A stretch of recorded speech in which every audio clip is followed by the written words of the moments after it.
Well, as the holidays approach, for some people, unfortunately, it means tis the season to be stealing. Thieves, scammers, and con artists are already out in full force with one goal and one goal only, and that is to separate you from your hard-earned money. WHNT News 19's Al Whitaker is taking action to expose what they do, how they do it, and how you can keep yourself from being their next victim. Al? Well, guys, you know, we get calls and emails from people every day saying something like, hey, I just got a call from the IRS and I knew it was a scam. Or I got something in the mail today and I knew right away that it was a ripoff. Good. It's working. The only defense that you have against these thieves is to know their game. Michael Blakely got a call from someone claiming to be from a well-known and reputable sweepstakes, telling him he had won $5.5 million. He told them he knew it was a scam.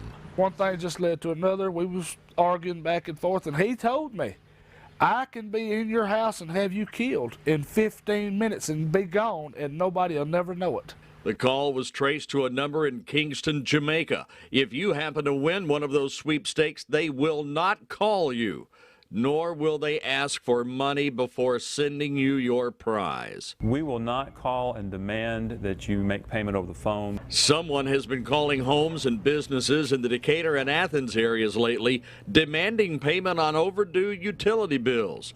Trouble is, it's a thief. We have had a few folks that have fallen prey to it, and it's very sad when they come in wondering why their power was disconnected at some point because they thought they had made a payment. Some of the oldest scams on record are lies that are hand-delivered by the Postal Service.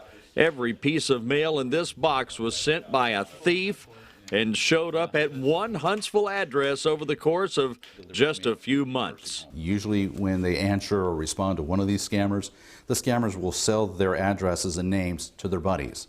And before you know it, everybody's fishing trying to put this guy on the hook, and this is a good example. She told me that her son had passed away in a motorcycle accident just a couple months before. Daphne Pogue says it just seemed like it was meant to be. The old Suburban they have is a gas guzzler, and the transmission is going out. It won't go in reverse. Her husband, Chris, has stage 4 cancer. It took him more than a year to save up about $1,500. He had hoped to get her a car before he dies. Well, ain't nothing else, you know. When it's my time to go, it's my time to go. Let's worry about her. That's how I got mixed up in this right here, worrying about her. When Daphne seemed reluctant to close the deal, the scammer explained she'd be protected by the eBay Buyer Protection Program. Another lie. But it was enough to convince Daphne to buy 3 $500 PayPal cards, and with that, their money was gone. I felt like I had let my husband down because he wanted to make sure that I had a good, decent way of going in case something happened to him.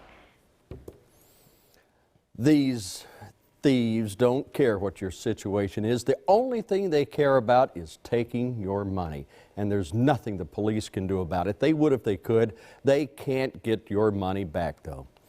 The only defense that you have against these people is you have to understand that the IRS is not going to call you out of the blue and demand money. Neither's the utility company or the sheriff's department or that clearinghouse sweepstakes. If you get one of those calls, hang up. Just hang up. It's a thief. And as for Craigslist, well, you know, there's a lot of good, honest, reliable people on Craigslist, but I'll tell you what, if you were set out to look for a thief, that'd be a great place to start. If you are going to use Craigslist to buy a car, you really better know what you're doing. So, Al, what about the Pogues? Is there any hope for them? You know, Chris was having a pretty good day when I was there. It was on Friday when I went over and talked to him, but he really just doesn't know how many more days like that he'll have. He's in hospice care. And so if you want to know what kind of people that these are, these thieves, Daphne had told them exactly what was going on and pleaded with them, don't take our money. And they did anyhow. So all he had wanted to do before the end was to be able to leave his wife with reliable transportation. Hopefully something good will happen. I hope so. Thank you, Al. We'll be back in a moment.